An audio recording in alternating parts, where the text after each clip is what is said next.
दोस्तों, राकेश रंजन जी ने अपने इस कार्टून में नरेंद्र मोदी जी को एक गिरगिट का रूप दिया है। इस कार्टून में आप देख सकते हैं एक पेड़ है जिसकी दो टहनियां हैं। एक टहनी है इजराइल के फ्लैग की तरह और दूसरी टहनी है फ़लस्तीन के फ्लैग की तरह। जब नरेंद्र मोदी जी गिरगिट बन के इजराइल की टहनी पर चढ़ रहे हैं तो अपना रूप जो है बिल्कुल इजराइल की तरह बनाए हुए हैं ऊपर की पिक्चर में, और नीचे की पिक्चर में जब नरेंद्र मोदी जी फ़लस्तीन की टहनी पर आए हुए हैं तो बिल्कुल उसी फ्लैग की तरह अपना रूप धारण किए हुए हैं। यानी कार्टूनिस्ट यहाँ पर ये बताना चाहते हैं कि नरेंद्र मोदी जी जिस टहनी पर जा रहे हैं उसी तरह से गिरगिट की तरह अपना रूप रंग बदल रहे हैं।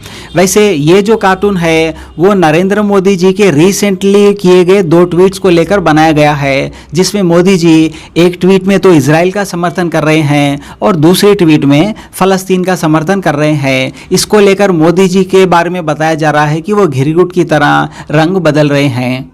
वैसे कुछ लोग नरेंद्र मोदी जी के इन दोनों ट्वीट्स का सपोर्ट भी कर रहे हैं, ये कहते हुए कि मोदी जी ने ये 2 ट्वीट्स जो है वो आम जनता को लेकर किए हैं। चाहे आम जनता इजराइल की हो या फ़लस्तीन की हो, उनके लिए हमारे दिल में संवेदनाएं होनी चाहिए। तो मोदी जी के ये दोनों ट्वीट जो है वो आम जनता के लिए हैं, ये कहकर कुछ लोग मोदी जी के दोनों ही ट्वीट्स का समर्थन भी कर रहे हैं। वैसे दिल्ली के सोशल एक्टिविस्ट हाफिज गुलाम सरवर जी ने भी इस मुद्दे को लेकर अपनी प्रतिक्रिया दी।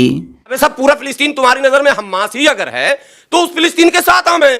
अगर पूरा फिलिस्तीन तुम्हारी नजर में आतंकवादी ही है तो उस आतंकवादी के साथ हम हैं, डंके की चोट पर। FIR हो जाएगा आपके कैसे हो जाएगा? अगर फिलिस्तीन, ये बात रूबिका लियाकत का लीजिए ना, मेरे पास रिकॉर्ड है। मैं एबीपी न्यूज में जब वो थी तो तालिबान के ऊपर डिबेट था और वो बोली कि हाफिज गुलाम सरवर बताइए तालिबान आतंकवादी है कि नहीं। मैंने कहा भारत के प्रधानमंत्री अगर मंच से कह दे कि तालिबान आतंकवादी है तो मैं भी कहूंगा, और अगर भारत के गृह मंत्री कह दे कि तालिबान आतंकवादी है तो मैं भी कहूंगा, और अगर वो ना कहे तो मैं क्यों कहूंगा। भारत तो हमास को भी आतंकवादी नहीं मानता ना। मैं यही तो बताना चाह रहा हूं, कैसे कार्रवाई हो जाएगी। भारत के आतंकवादियों के लिस्ट में हमास नहीं है, ठीक है, और होगा भी नहीं। वजह बताता हूं, ये तो अमेरिकी चाल है कि जो मुजाहिमत करे, जो डिफेंस की बात करे, जो आत्मरक्षा की बात करे, उसे आतंकवादी बोल दो। ये उसके अमेरिका के बाप की हुकूमत है क्या? जिसको चाहेगा वो आतंकवादी घोषित कर देगा। दुनिया का सबसे बड़ा आतंकवादी अगर कोई है तो वो अमेरिका।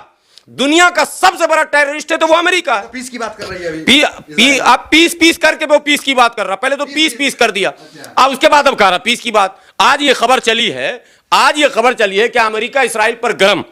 कल तक तो बेशरम होकर कह रहा था कि हम माने अंतिम दम तक है भारत इसराइल के साथ। हिजबुल्लाह का क्या रोल है? हिजबुल्लाह का क्या है? कितना जानते हैं आप? अरे 2 ही जमात दुनिया में होती ही है, हिजबुल्लाह और हिजबुल शैतान। और साफ लफ्जों में सुन लीजिए, हिजबुल्लाह और हिजबुल शैतान, हिजबुल्लाह हुमुल गालिबून। सारी मीडिया लग जाओ, सारी दुनिया लग जाओ, जर्मन आ जाओ, जापान आ जाओ, क्या कहते हैं, अमेरिका आ जाओ, ब्रिटेन आ जाओ, जिसको भी आना आ जाओ, हिजबुल्लाह का ही फतेह होना। लेकिन हिजबुल्लाह ने धमकी दिया है। हिजबुल्लाह ने कहा कि अगर जमीनी कार्रवाई करोगे तो तुम्हारे ऊपर ऐसा कहर बढ़ पाएंगे कि आने वाली नस्ल भी याद रखेगा। देखिए, आज हो या 10 साल बाद हो, इसराइल को अपनी औकात में आना ही होगा। जमीन खाली करनी होगी, उसको वो जगह छोड़नी ही होगी। अमेरिका नहीं, मैं कह रहा हूं अमेरिका का बाप भी आके वहां खड़ा हो जाएगा। मैं दावे के साथ कह रहा हूं, इतने बड़े आपके चैनल पर दावे के साथ, अमेरिका नहीं, अमेरिका का बाप वहां आकर खड़ा हो जाए। मैं कह रहा हूं जर्मन, फ्रांस, ब्रिटेन, ऑस्ट्रेलिया सब आ जाओ फौज लेकर, लेकिन वो जमीन इसराइल को खाली करनी पड़ेगी। कहां जाएंगे? यहूदी वहीं रहेंगे। पहले कहां थे? बुलाकर बसाया था भाई फिलिस्तीनियों ने, कहा था रहिए, आज भी कह रहे रहिए, औकात में रहिए, अपनी जमीन में रहिए। आप ये रोज जो इंक्रोचमेंट आपका हो रहा है ये नहीं चलेगा ना, बेईमानी। आपने कुछ टेक्नोलॉजी ले लिया, आपने एक आयरन डोम ले लिया, तो आपने सोचा कि अब हम माने ऐसा लंका बना लिए जिसको कोई भेदेगा नहीं। भारतीय शब्दों में अगर कहा जाए तो लंका को राम ने जला के खाक कर दिया, हनुमान ने। आखिरी सवाल, जिस तरीके से मोदी जी के बारे में संबित पात्रा वगैरह कहते हैं कि ये जो पूरे देश के बाप है, वैसे ही कहता है कि जो इजराइल है पूरे अरब मुल्क का बाप है। देखिए, मोदी जी हमारे देश के प्रधानमंत्री हैं।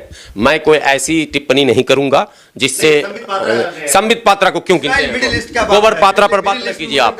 लेकिन हाँ, असल बात है कि मिडिल ईस्ट का रोल भी अभी बहुत बेहतर नहीं है, ठीक है, और अरब को जिस भूमिका में आनी चाहिए थी नहीं है। एक और बात मुसलमानों को कहूंगा कि 2-4% यहूदी अमेरिका में क्या जाके बसा, अमेरिका को कंट्रोल में कर लिया, लेकिन दुनिया का मुसलमान और भारत का मुसलमान ना अमेरिका को कंट्रोल कर पाया, ना ब्रिटेन को, ना जर्मन को, ना जापान को। ये भी दुर्भाग्यपूर्ण बात है। टेक्नोलॉजी के इस दौर में आपको दुनिया के रेस में बराबर बराबर चलना पड़ेगा। देखिए, दुनिया की तमाम जो मीडिया है, यहूदियों की और ब्राह्मणों की, वो जो जोइस बोलते हैं ना, और ये इंडियन जोइस हैं, दोनों का डीएनए एक। आज बता देता हूं, कोई बोलेगा नहीं, हिम्मत नहीं करेगा, मैं कह रहा हूं। भारत के जो आर्यंस हैं, वो हिस्टोरिकल जो है, वो the Arctic home and the Vedas किताब है जिसमें लिखा है, वोल्गा से गंगा तक एक किताब है जिसमें लिखा है, और डिस्कवरी ऑफ इंडिया में लिखा हुआ 9-10 ऐसी किताबें हैं जिसके लेखक इतने महान हैं कि आपका बाल गंगाधर तिलक ने लिखी है किताब। और माना है कि आर्यन 5,500 साल पहले भारत में आए थे। मतलब आर्यंस विदेशी, आर्यंस मीन्स वो चित्पावन ब्राह्मण, मतलब बनी इस्राइल कौम से भी है। यस यस यस यस, ये वही तो खून, ये जो सोशल मीडिया पर उछल कूद कर रहा, और ये जो सारा नोएडा खाली होकर इसराइल चला गया, जब ये आदिवासी मर रहा था तो नहीं गया, और यहूदी मरने लगा तो खून खून को खींच लिया। तो ये लोग का खून का रिश्ता है। इसराइल का तो रिकॉर्ड काफी खराब है। इनका रिकॉर्ड कौन अच्छा है भाई? इन ब्राह्मणों का रिकॉर्ड कौन अच्छा है? इन्होंने 5,000 साल तक यहाँ के मूल निवासियों को गुलाम बनाकर रखा, उनको आगे क्या कहते हैं हांडी और पीछे झाड़ू बांध कर रखा, इंसान की तरह जीने नहीं दिया, स्तन ढकने का अधिकार नहीं दिया। ये तो इस्लाम आया तो सब कुछ यहाँ सामान्य हुआ है। जिस टिप्पू सुल्तान को ये क्या क्या नहीं कहते हैं, उस टिप्पू सुल्तान ने कई हजार ब्राह्मणों का कत्ल करके स्तन ढकने का अधिकार दिया। ये बात बताने में इनको बड़ा शर्म लगता है कि हम स्तन ढकने नहीं देते थे। तो ये भी जालिम है, वो भी जालिम है, जालिम जालिम। यहूदी ब्राह्मण भाई भाई, हाँ है, मैं कह रहा हूं है, यहूदी ब्राह्मण भाई भाई। और भारत के मूल निवासियों को यह पता है कि इनका डीएनए, वामन मेश्राम जी कहते हैं कई बार, भाई तेज सिंह कहते हैं कई बार, डीएनए टेस्ट कराइए, इनका मैच कर रहा, हमारा कराइए, नहीं मैच करेगा। हम पूर्वज भी तो हिंदू थे, हमारे पूर्वज भारतीय थे, हिंदू थे, बौद्धिस्ट थे, कुछ भी थे, लेकिन थे भारतीय। हमारे, हम विदेश से आए हुए नहीं है भाई, हमारा इतिहास कोई बता ही नहीं सकता। मानते हैं ना कि मतलब धर्म परिवर्तन, ये धर्म तो बदलेगा किसकी वजह से? ये भी तो इन ब्राह्मणों को सोचना है। इनके जुल्म की वजह से इस्लाम फैला, इनके जुल्म की वजह से ईसाइयत फैला, इनके जुल्म की वजह से इन्हीं के धर्म में से कटकर सिखिज्म फैला। और तमाम मुस्लिम नौजवानों से मैं कहता हूं, पत्रकारों से कहता हूं, बुद्धिजीवियों से कहता हूं, और जो स्कॉलर्स हैं, स्टूडेंट हैं, आप पूछिए इन मौलानाओं से जिन्होंने 100 साल तक हमको घेर के रखा, मैंने शिया सुन्नी बरेलवी देवबंदी, जन्नत हो जाएगा तो 72 फिरके होंगे तो सब जहन्नम में चला। अबे सब जहन्नम में ही जाएगा तो तुझे इन जहन्नमियों की चिंता क्यों हो रही है? उन मौलवियों से सवाल।